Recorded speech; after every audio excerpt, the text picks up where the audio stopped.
Chaque nuit, dans des cours à travers le pays, des centaines de locomotives restent allumées. 12 heures sans bouger. Moteur au ralenti, brûlant du carburant jusqu'à l'aube.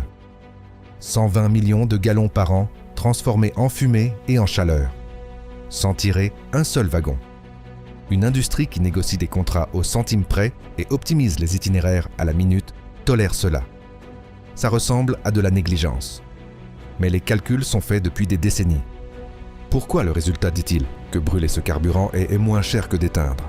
Une centrale électrique sur rail. Ce réservoir de 4900 gallons existe pour une raison. Et pour la comprendre, il faut ouvrir le capot d'une locomotive et voir ce qu'il y a à l'intérieur. Car voici la première surprise.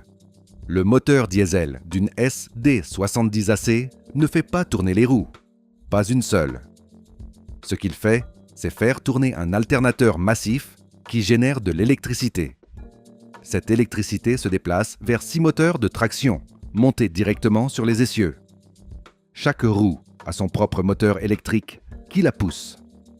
C'est une centrale électrique roulante. 4300 chevaux de puissance concentrés en un seul bloc de fer et d'acier qui génère le courant pour faire fonctionner tout le reste. Et cette décision, un gros moteur au lieu de plusieurs petits, n'était pas un caprice. C'était un calcul froid.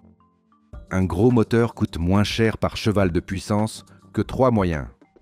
Un seul système signifie des mécaniciens formés pour une seule chose, des pièces de rechange standardisées, des diagnostics plus simples. Des décennies de service ont prouvé que cela fonctionne. Mais si ce monstre développe plus de 4000 chevaux à pleine charge, comment est-il possible qu'au ralenti, il consomme à peine autant qu'une camionnette? Ce qui se passe quand tu éteins le moteur. Mais si le ralenti coûte de l'argent, pourquoi ne pas simplement l'éteindre? Et voilà! Parce qu'un moteur diesel de locomotive n'est pas comme celui de ta voiture.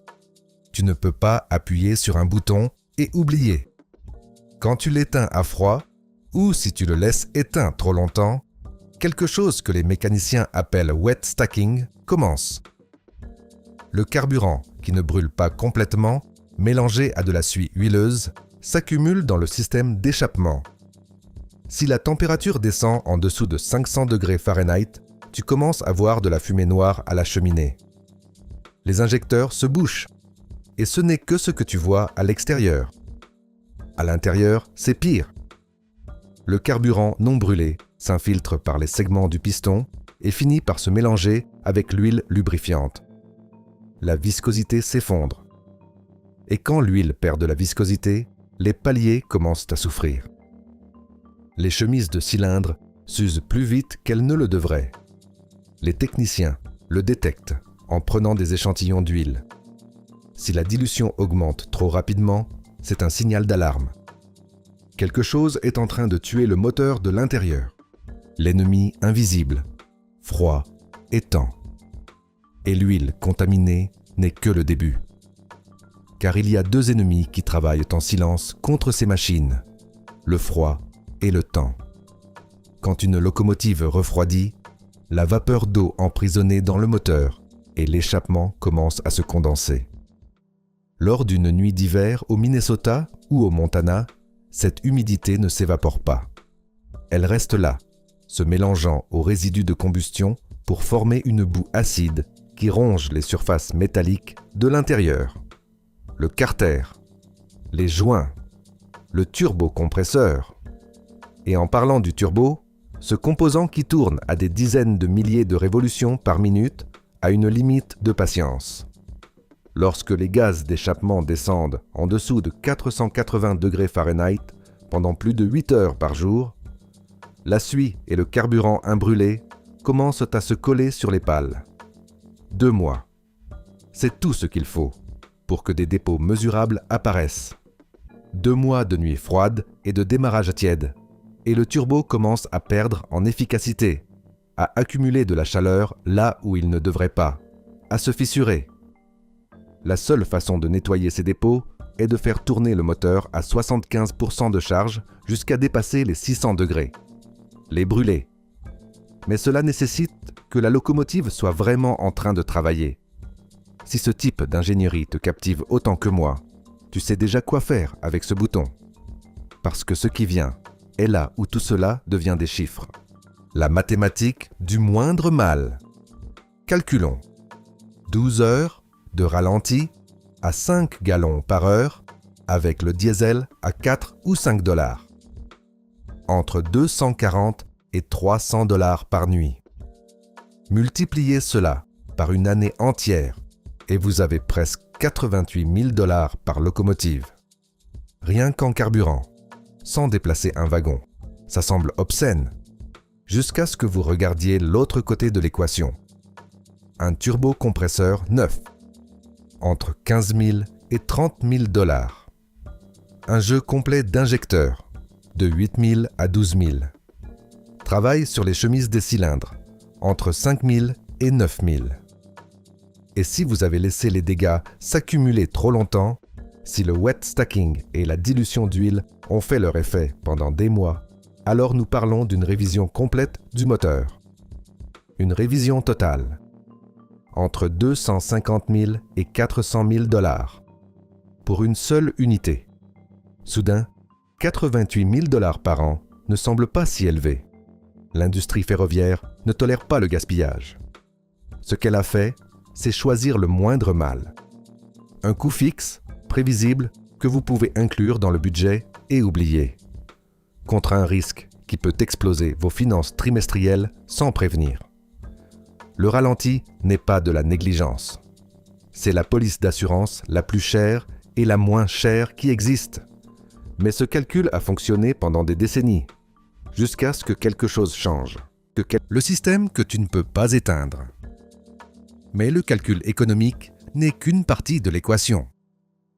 Car la locomotive n'existe pas seule.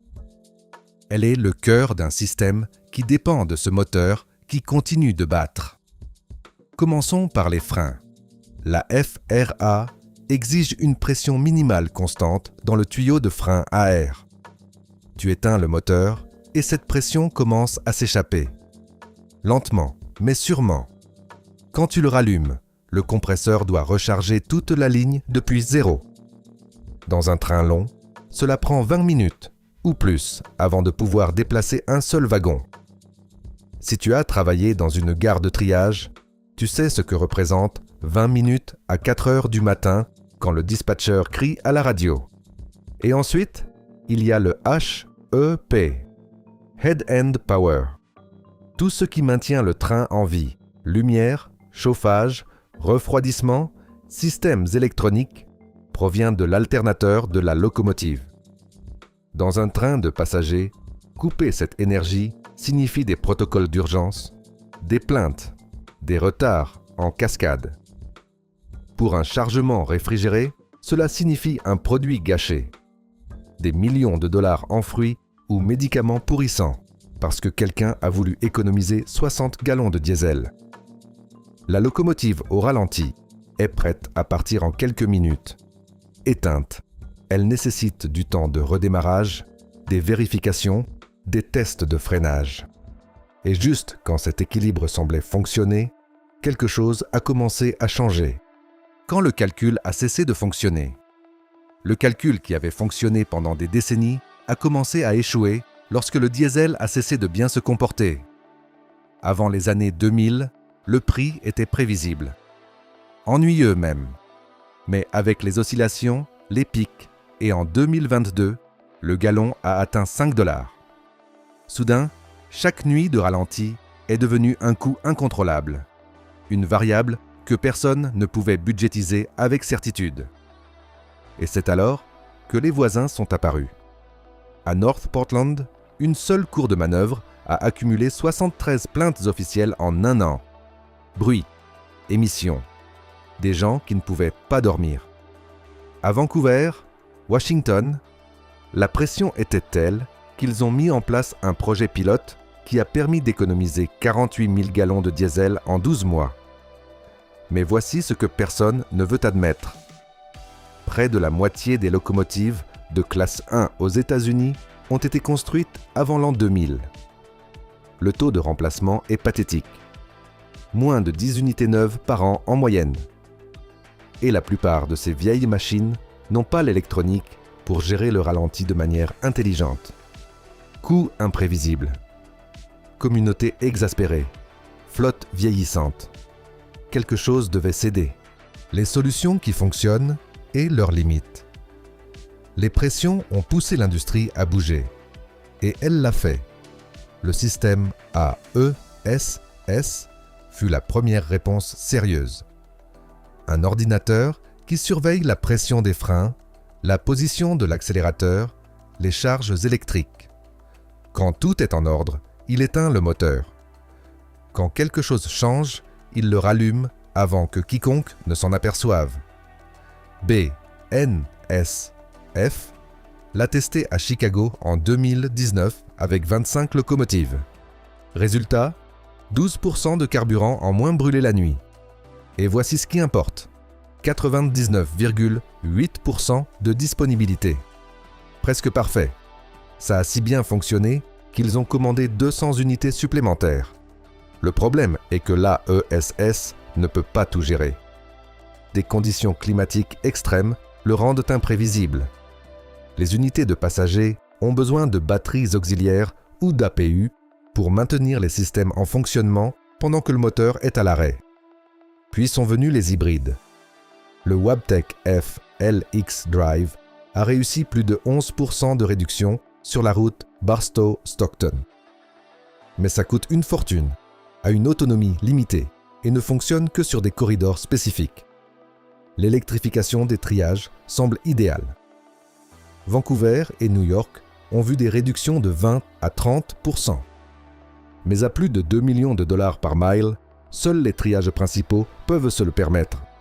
Et voici le contexte qui complique tout. Les trains de fret transportent 40% des marchandises du pays. Tout changement systémique entraîne des conséquences massives. L'engagement qui fait avancer le pays. Cette nuit, pendant que tu dors, des centaines de SD-70AC sont là dehors. Dans des gares de triage de Chicago à Los Angeles, de Houston à Seattle. Moteur au ralenti. Lumière de cabine éteinte. 5 gallons par heure, chaque heure. Et maintenant, tu sais pourquoi. Des décennies de calculs. Des turbocompresseurs qui ne pardonnent pas le froid. De l'huile qui se dilue si elle n'atteint pas la bonne température. Des freins qui ont besoin d'air. Une cargaison qui ne peut pas attendre.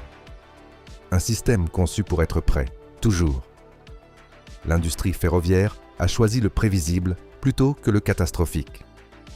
Et ce calcul fait avancer 40% de tout ce que ce pays consomme.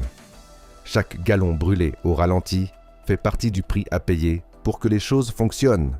Et ce n'est pas tout. Si l'ingénierie derrière les locomotives t'a semblé intéressante, cette vidéo va vraiment te surprendre. Va la voir pour ne pas rater ça.